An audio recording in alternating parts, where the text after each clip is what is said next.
Hey there, Odyssey of the Mind coaches. It's almost October now, and so it seems like we just got started with Odyssey of the Mind, and now it's time to do a quick update. We've had a number of things happening in the last week or two, so we thought this was a good time to go ahead and push out beginning of October update. Hopefully you're beginning the process of assembling your teams and looking for volunteers for the event in February and all those little pieces and parts. So hopefully this will be just a nice quick overview for you. And again, if you have any questions, feel free to contact me, Michael Elder, or Michelle Chadwick anytime. We'll be glad to help walk you through the steps of Odyssey of the Mind. And we thank you again for taking this on for your kids and for your school. So let's jump right in and we'll go from there. So the coaches training is now locked on for October 24th, and that's going to be held at Hunters Creek Middle School. You can sign up pretty soon. The link should be live on the website. Just waiting for Odyssey of the Mind to open that up. So the website is there on your screen. This training is designed for new coaches. If you've been coaching for years, this certainly is not mandatory.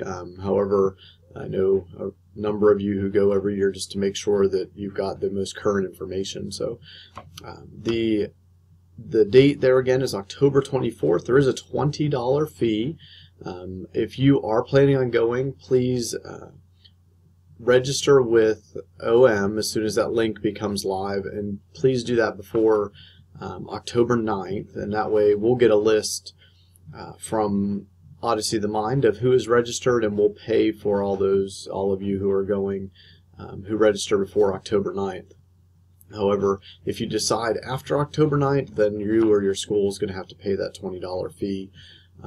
And just to enlighten you guys on why this process is in place is otherwise we end up having to go back to finance repeatedly and ask for another check and another check, and that's not the most efficient way to do things. So if we can keep our things in line, then that helps them help us as we continue to move forward here with OM and other projects. Judges training is also locked on, so you may want to put this on your calendar. So it is set for February 13th. That date is now as set as any date that we can possibly have is, and we will be at Jacksonville Commons Middle School, and there's a reason for that, but we're not ready to let that out of the bag just yet. So please know if your judge who will be representing your team will need to go to that event, so you may want to give that date to whoever your judge is.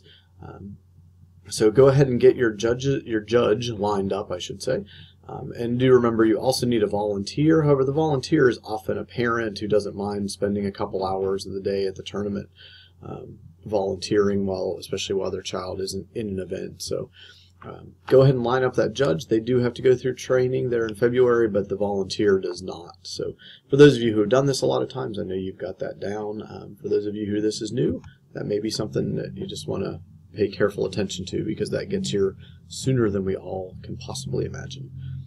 I was talking with Tim Cornell and Robbie Cornell last week, and we attempted to put together a spontaneous fair or a spontaneous event last year. However, we got started too late, and we couldn't pull it together. So a number of our coaches in the past, some of you undoubtedly, have said that it would be really helpful for kids if they could practice spontaneous and get some good feedback from judges. So what Robbie and Tim are going to help us do is to line up some judges who have been spontaneous judges in the past, and to hold a morning event, maybe a 9 to noon or a 9 to 1 kind of event.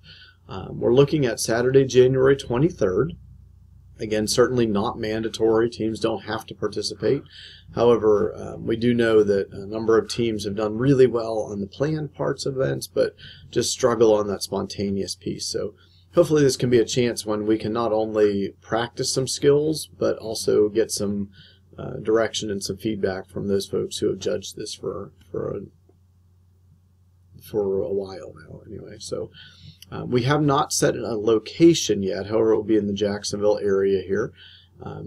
As I said, it's completely optional, but we will need to know fairly soon, because we're going to need to line up those judges. So if you can go to the website on your screen there, the bit.ly/OM spontaneous, if you could do that here probably by, let's say, the end of October, that would be very helpful, and that would make sure that we can get judges lined up. So let's put this as due by October 31st, and that way we'll have that all squared away for you. So go ahead and, again, another date to put on your calendar. And we're going to talk about some calendar invitations here in a little bit too. A few other dates, and these were in the last presentation with the exception of the middle one. Our coastal tournament is still scheduled for March 12th, and that'll be again at First Flight Middle School and High School up in Kill Devil Hills. The state tournament is now scheduled for April 2nd. That's a week earlier than originally we thought. So April 2nd, and it's going to be at Wingate University. And this is updated date and an updated location. So if you had that on your calendar, you want to make sure you shift that and get that on there. Some teams, if you feel like you have a very strong team, I know a number of OM teams from other counties, they go ahead and book hotel rooms now for that, especially if you can book them and they're not requiring a deposit and those kind of things. Again, we from the district, we don't pay for the state tournament. We try to reserve any funds we have for anybody who happens to go to Worlds. But sometimes teams find they can get hotels at this time of the year at a better rate reserved. So if you feel like you have a really strong team and you might move from the regional tournament to the state tournament, that was the suggestion given to us last year. And then finally, the World Finals, and those will be in May, May 25th to the 28th, and we hope that we'll get some representation there, but we never know from year to year if we're going to get a team or teams to get to go to Worlds again. I don't believe we've changed anything on this to-do list from the first presentation, so biggies are definitely getting your team together, coaches training if you're new, making sure you get your practice times in. Kids' schedules will get busy. Your schedules are already crazy busy. Please make sure that you're filling parents in about potential costs upcoming. Again, the example of if you move on to states or you move on to Worlds, a lot of times we can help with the kids' expenses, but we can't pay for parents. And so, especially if I have an elementary team, you need to make sure that parents are able to go, because parents will need to go with elementary age kids. The judges, we talked about volunteers, we talked about the next to last bullet there. Please make sure you're keeping your administration in the loop. If they'd like to be on our email list, just let me know. I'll be glad to include them on that. But it's always helpful for them to know well in advance that you may need funding for something, or you just need their support in terms of time, or in terms of just understanding what all you have going on. And then finally, calculating the budget, the student budget, as well as the team budget. Couple websites here. We have all this information, including this presentation, will go onto our Onslow County School OM site. You have the regional site, and that has a lot of the dates and those pieces on it. The North Carolina Odyssey of the Mind site and the National Odyssey of the Mind site. So I won't go through all those, but those are certainly all out there, and each offers their own set of links and resources.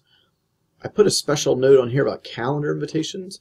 I'm going to be trying to send out as many calendar invitations, so when I say things like the spontaneous fair names are due by October 31st, I'm going to try to send all of you a calendar invitation, and that way you have that link in there. And if you're like me, when I pull up my calendar at the beginning of the week, and usually at the beginning of each day, then I can see, oh my goodness, that's due today, and I need to make sure I get that in. So hopefully those are just friendly reminders, and you can accept them or decline them, whatever makes sense to you. But I think maybe that's one better way for me to be able to communicate with you. So if that helps, great. And if it doesn't, then you can keep track of those things however makes most sense to you. These are our teams that have registered up through today. And so these are the teams that we are paying the registration fee for. We can still accept more teams. However, we won't be able to pay that registration fee for those teams. So if you see somebody who's not on here that you would expect to be on here, you might want to contact them. And I also listed each of the main coaches' names, and we can certainly add co-coaches and those things as time goes on. These are the folks that we've turned in the paperwork to get the $400 additional work stipend. We'll talk about that here in a second. So the names that are listed here are not only there so you know that I have your name, but they're also listed there so that you can network with one another. So some of you have been in this for a long time and really know Odyssey of the Mind inside and out, and some of you are brand new, and we certainly welcome both of you. So take note of the different names here. You might find some folks that can help you or that you can help along this journey. We talked about budget planning last time. I won't go into that too much. I do want to focus on the red part there. The coach stipend, we did submit, like I mentioned in the previous slide, for $400 total per school. And that is to help the coach in terms of paying for their hotel room, for whatever all those pieces are that happen between now and the regional tournament. So if other teams jump on board, we can still do that for a little while longer, because we can still submit for more names, because that will be paid. Our plan is to have that paid in January, and with the coastal tournament being in March, hopefully that gives you that funding in time to pay for those hotel rooms and those kind of things. And hopefully, again, some of that won't take all of that to pay for your hotel room, but some of that can be used for your travel and also just for you because you are coaching. So we in the past tried paying for the hotel rooms, and coaches told us they would prefer to book their own hotel rooms. I believe here on the next slide, yep, we meaning myself and several of the other judges that go up, we will be staying at the Travel Lodge again. We've stayed there the last 2 years, and it's fairly reasonable. It's within a mile of the event. Has a nice view of the ocean. That's always a nice plus. So the district, excuse me, the district again will not be paying for hotel rooms, but instead giving that main coach the $400 additional work piece there. So if you do call the hotel, though, you do want to make sure you ask for state rate or find out what the rate is, and if it's over $70 or $69, whatever the state rate is right now. Sometimes at this time of the year in March, you can get much less than that. And so check around, but if it's over that amount, you want to ask if they would honor the state rate, because a lot of times they'll bring their rate down for you on that. We will be paying your half-day substitute on Friday, March 11th, so that we can all travel up there and not have to get there too late in the day. We will need to know the name of your coach and your volunteer, as well as your judge. I left that off the list. And we'll need to know all those names, but we will be paying the substitute for the coaches. If we can find the money, especially if your volunteer is a teacher, we can try to find that in there too for a half day. We'll know more about that, and we have lots of time before we have to drop that in.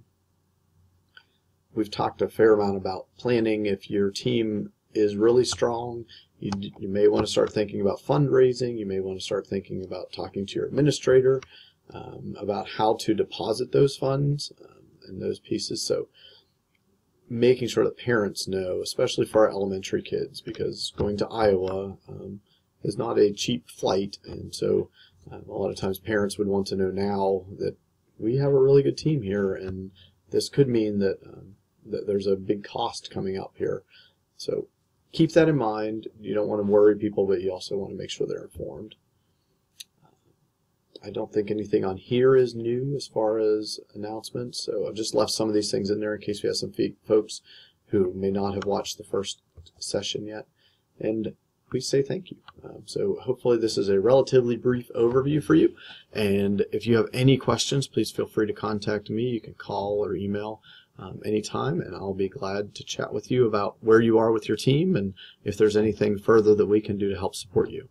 Thanks again for coaching your OM team, and we'll try to get back with you probably in another month.